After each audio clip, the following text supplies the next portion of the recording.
अगला सवाल अनीश का है। वो पूछते हैं which one gives better performance, dapper, entity framework और ADO.NET। यानी कि डैपर, एंटिटी फ्रेमवर्क या ADO.NET में से कौन सा जो है वो सबसे बेस्ट परफॉर्मेंस या सबसे बेहतर परफॉर्मेंस देता है। अनीश, आपके सवाल का सबसे सिंपलेस्ट आंसर है कि ADO.NET जो है वो सबसे ज़्यादा फास्ट है। ADO.NET, डैपर और एंटिटी फ्रेमवर्क, इन तीनों में से ADO.NET जो है वो सबसे ज़्यादा फास्ट है, क्योंकि ADO.NET जो है वो बेस है डेटा एक्सेस का। .NET में डेटा एक्सेस करने के लिए जो बेस है, बेस जो है, बेसिक जो आपकी लाइब्रेरी यूज़ होती है, प्राइमरी जो लाइब्रेरी जिसे हम कहते हैं, दैट इज़ योर ADO.NET। और जिन लोगों को नहीं पता कि ADO.NET, डैपर और एंटिटी फ्रेमवर्क हैं क्या, तो ये तीनों जो हैं वो .NET की लाइब्रेरीज हैं।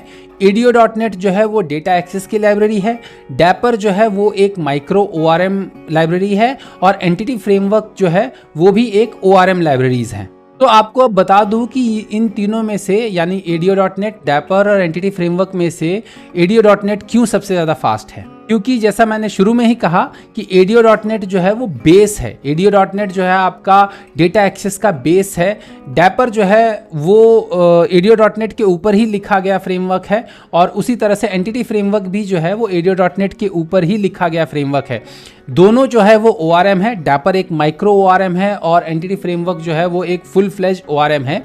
और इन दोनों में क्या फ़र्क है कि डैपर चूंकि माइक्रो ORM है तो उसकी लिमिटेड कैपेबिलिटीज़ है। माइक्रो ORM यानी कि बहुत ही छोटा ORM है। आप एक फाइल में डैपर जो है, आप अगर न्यूगेट पैकेज के तौर पर एक्सेस नहीं करना चाहते तो आप सिंपल एक dapper.cs करके एक फाइल है, उस फाइल को ऐड करें, उस फाइल को ही अपने प्रोजेक्ट में जो है इंक्लूड करके आप उसको सीधे सीधे काम यूज़ कर सकते हैं। आई थिंक सो, पहले ऐसा कर सकते थे, आज से 10 साल पहले। अब तो मैं भी 5-10 साल से डैपर जो है वो न्यूगेट के थ्रू ही यूज़ कर रहा हूँ।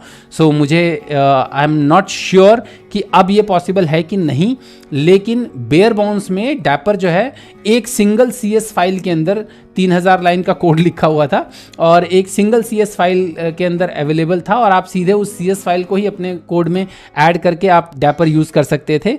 हालांकि ये चीज़ जो है एंटिटी फ्रेमवर्क के साथ पॉसिबल नहीं था। एंटिटी फ्रेमवर्क जो है वो फुल फ्लेज लाइब्रेरी है जिसको कि आप न्यूगेट पैकेज के थ्रू ऐड करते हैं। लेकिन ADO.NET इन दोनों से फास्ट क्यों है कि ADO.NET डेटा एक्सेस करने की डायरेक्ट टेक्नोलॉजी है कि आप डायरेक्टली डेटा एक्सेस जो है ADO.NET और उसके साथ जो भी डेटाबेस का ड्राइवर है वो यूज़ करके आप सीधे डेटाबेस एक्सेस कर सकते हैं। तो अब आप पूछेंगे कि अगर ADO.NET, डैपर और एंटिटी फ्रेमवर्क दोनों से ज़्यादा फास्ट है तो लोग ADO.NET ही क्यों नहीं यूज़ करते, वो डैपर या एंटिटी फ्रेमवर्क क्यों यूज़ करते हैं। तो उसका रीज़न ये है कि ADO.NET जो है वो एक डेटा एक्सेस लाइब्रेरी है, यानी कि सिर्फ आपका डेटाबेस से अगर आपको डेटा लेकर के आना है तो ये काम करने के लिए आपका ADO.NET जो है वो सबसे ज़्यादा फास्ट है और ये काम करने में सबसे ज़्यादा सक्षम है। और यही रीज़न है कि ADO.NET जो है वो डैपर और एंटिटी फ्रेमवर्क इन दोनों में डेटा एक्सेस के लिए तो बेसिकली यही ADO.NET ही यूज़ होता है। लेकिन जो ORM फ्रेमवर्क है, यानी ऑब्जेक्ट, ORM का फुल फॉर्म क्या होता है, ऑब्जेक्ट रिलेशन मैपिंग। सो ORM फ्रेमवर्क क्या करते हैं कि वो डेटा एक्सेस के अलावा आपके जो डेटाबेस के जो टेबल्स हैं उनकी मैपिंग जो है एक ऑब्जेक्ट के तौर पर आपको जो है यहाँ पर लोकल में भी अवेलेबल करवा देते हैं, कोड में अवेलेबल करवा देते हैं। सो बेसिकली क्या करते हैं कि ये आपको एज एन ऑब्जेक्ट, आपको डेटाबेस का जो वो है, पूरा जो डेटाबेस का कंटेंट है वो एज एन ऑब्जेक्ट आपको अवेलेबल होता है।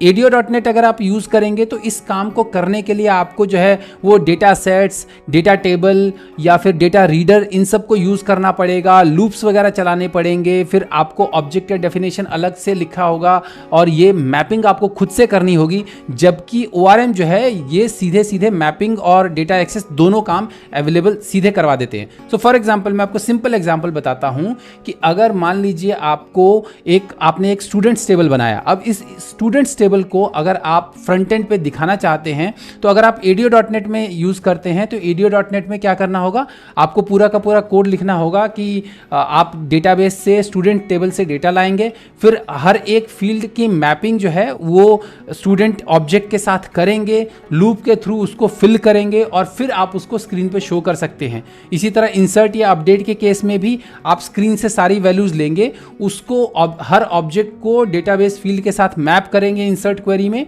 और फिर उसके बाद आपको सेंड करेंगे, डेटाबेस को सेंड करेंगे। लेकिन यही काम अगर आप ORM में करते हैं तो ORM जो है वो सीधे के सीधे आपको जो आपका रिट्रीवल जो है वो सीधे के सीधे, अगर आप सिंगल करेंगे तो सेलेक्ट ऑल के केस में आपको सारा का सारा डेटाबेस से सीधे लिस्ट जो है वो ऑब्जेक्ट की सीधे एक सिंपल लिस्ट दे देगा, जो कि आप सीधे यूज़ कर सकते हो अपने UI में। मैपिंग वगैरह करने का झमेला आपके पास नहीं रहेगा, क्योंकि ORM जो है ऑलरेडी मैपिंग प्रोवाइड करता है डेटाबेस और आपके जो डेटाबेस के जो टेबल्स हैं और जो आपके ऑब्जेक्ट्स हैं उनके बीच की प्रॉपर मैपिंग जो है इनमें बाय डिफ़ॉल्ट इनबिल्ट होती है। सो डेटा एक्सेस के साथ साथ ऑब्जेक्ट रिलेशन मैपिंग जो है वो इनबिल्ट होती है इन ORM फ्रेमवर्क्स के अंदर। इसकी वजह से कोडिंग जो है वो बहुत बेनिफिशियल हो जाती है, इसलिए लोग जो है वो ORM यूज़ करते हैं।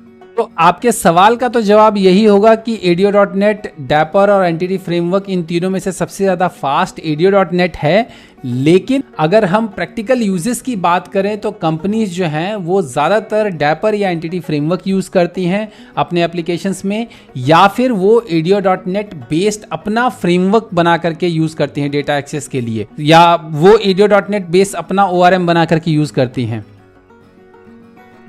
उम्मीद करता हूं आपको मेरे ये जवाब पसंद आए होंगे। यदि आपको मेरे ये जवाब पसंद आए हैं तो मेरे इस वीडियो को लाइक कीजिए, मेरे चैनल को सब्सक्राइब कीजिए और जितना हो सके इसको सबके साथ शेयर कीजिए। तो जल्द ही मिलते हैं मेरे अगले वीडियो में, तब तक के लिए अपना ख्याल रखिएगा। नमस्कार।